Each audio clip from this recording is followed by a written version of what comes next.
Que se passe-t-il si nos députés, nos élus votent une loi sur le sujet qui relève normalement du président? Ou si le gouvernement prend un décret sur un domaine réservé à l'Assemblée nationale? L'article 119 gère les erreurs de frontières entre la loi et le décret. C'est l'arbitre du domaine de l'État. Cet article établit une règle très simple pour éviter le désordre institutionnel. D'abord, il définit le domaine réglementaire. Tout ce qui n'est pas écrit dans la liste des lois appartient automatiquement au gouvernement. C'est le domaine des décrets. Si le Parlement a empiété sur le gouvernement, une loi a été votée par erreur sur un sujet réglementaire, le gouvernement peut le modifier par un simple décret, mais seulement après que la Cour constitutionnelle a confirmé l'erreur.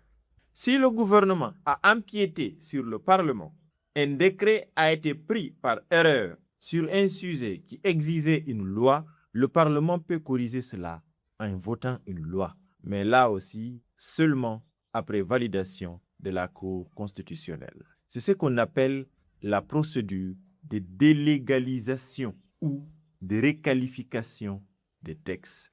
Article 119.